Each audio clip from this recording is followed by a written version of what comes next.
Hello again. This time on the Crud Dad blog I want to talk to you about smash cakes. Now you might be wondering what a smash cake is, and to be honest I'd never heard of them until a few years ago. Well before I had a child of my own, I was visiting a friend in the States near Boston, and I arrived the day after his first birthday party. Not my friend, because that would just be weird. No, my friend's son. And he's shown me some of the pictures that he'd taken of the party. And his son, who's got very blonde hair, like I used to have a long time ago, was covered in some sort of red goo and bits of blue all over his shoulder, and just, I couldn't figure out what had gone on. I assumed that they had painting at the party and some kid had just got wickedly over-enthusiastic and decided to paint the baby, because we've all seen pictures like that before. But the reason his son was decorated in such a way is that they'd given him a smash cake. I don't know if it's a tradition in all of America, but certainly appears to be quite a thing over there, that for a kid's first birthday party you have the nice cake for all the guests to kind of take pictures of and go ooh and then queue up at the end of the day hoping to get a piece of. And then over here you have something called a smash cake, which is a cake with tons of colourful icing that's quite soft, and the kid smashes it up. That's basically all there is to it. So I really liked the idea of that. So many years later, when my own daughter was born for her first birthday, we asked a friend called Graham to make her a smash cake. And I gave him quite a clear directive. It needs to be a cake that a 1-year-old can easily pull apart and rub in their hair and just destroy for her own amusement, because it looks cute and it's funny, and she'll have pictures the rest of your life that you can embarrass your children with in front of future boyfriends and girlfriends of them covered in cake. Side note for punk fans, I do wonder if this is where the Damned got the idea for the cover of their first album, Damned, Damned, Damned from. That's an aside. So we asked my friend Graham to make a smash cake, and he didn't quite get it, I don't think. He made a beautiful cake. It was a work of art. It was lovely, and the icing and the decoration was just a thing of beauty. One way he did go wrong though is instead of putting a very soft icing, he put, I don't know what icing's called, you get hard icing or soft icing. And it was very hard icing, so when we gave it to my daughter, and I'll try and find some pictures to post with this, she just looked at it. She had no idea. Obviously she was well used to smushing things up with her hands, but the concept of, hey, this is that day where we give you a cake you smash up and rub in your face, didn't really mean much. Nothing much happened for a while until my wife took action and plunged her fists into the cake and pulled it apart and gave my daughter a big lump of it. Didn't quite pan out the way I thought it was going to, because my daughter, being given a big piece of cake covered in really thick icing, did what most kids would do, and she ate it.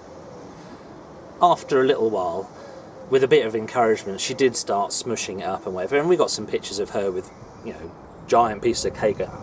So as far as we were concerned, it was mission accomplished. So a couple of weekends ago, my little sister, it was her son's first birthday. So I thought, this isn't a tradition over here yet, but it was quite fun, and it was quite cute. So I thought, I'll try and make this a family tradition for my own family. That each time someone has a first birthday, I'll make them a smash cake. Now, I'm not really much of a baker. I can follow recipes and have something come out at the end of the process that's just about human consumable, but the idea of actually making a cake isn't going to work. So when my wife was going off to Sainsbury's, I asked her to just buy a cheap sponge. I figure if Sainsbury's and Waitrose and places like that, if you can buy things like essential trifles, then buying an essential Victoria sponge should be quite reasonable. Anyway, my wife came back and she didn't quite like the idea of doing something cheap, even though no one's going to really eat the cake. Well, they're not meant to. And she came back with a top of the range little Victoria sponge, but that's fine. We also got a big tub of vanilla soft icing. It wasn't quite like butter icing, but it was soft enough that you could squish it between your fingers. And the day before the party, myself and my daughter, who's now 4.5, had an enjoyable hour of covering this cake in far too much icing and using little tubes of coloured icing to make it all looked awful really. And we got a big bag of Maltesers and put them on the cake. Some of them, we ate most of them. We got a big bag of marshmallows and my daughter pushed in the marshmallows into the soft icing.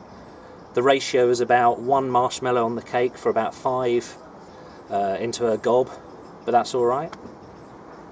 And the big day came. We took the cake to the party, which was in a village hall, and my sister was well on board with the smash cake kind of concept. And when the time came, she put her son, my nephew, on the floor on a waterproof blanket and placed the cake in front of him.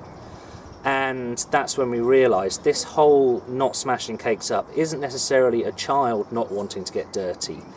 It appears that most members of my family don't like getting their hands dirty. I mean, I don't. If I eat olives, I'd rather use a little stick. I hate like meat off the bone, anything that involves like that. Even though I've had to kind of come to terms with that, from being a parent, and if you're not used to seeing that kind of carnage on the table, and if you're allowed to put it off your own food, then you're going to starve. You're never going to eat. So anyway, the boy, he did not want to put his hands in the cake. He didn't want to smash it up at all. Even when my brother-in-law took his hands and drove them into the cake, the poor lad looked really shocked, and everybody laughed, because you would. Because when a child goes, as long as it's for positive reasons, then everyone laughs. It turns out my nephew doesn't like being laughed at. So instead of pictures of him covered in cake, we have pictures of a screaming child. But still, there's a story behind it. What actually happened after that is several older boys and girls who were interested and were curious about kind of what was going to happen here. They asked me about it, so I asked my daughter to show them how to do it, and she went at it like a ferocious animal. She did smash it up. She didn't rub it in her hair, fortunately, or in my nephew's hair, but she did start eating it. And as soon as that happened, children descended on this pulverised cake like a pack of wild dogs on something that wild dogs like to eat. So I don't think other parents were massively impressed by the fact that I'd say my daughter was encouraging their children to eat what looked like trampled on vomit after a little while off the floor. But all in all, I think smash cake thing's quite fun. So, what lessons can I give you from my smash cake experience? Don't use armour-plated icing. Probably don't expect your kid to actually do anything with it. This might be one of those things that's more for the adults than for the children. But all in all, it's fun. So I just thought I'd share with you the marvel of smash cakes.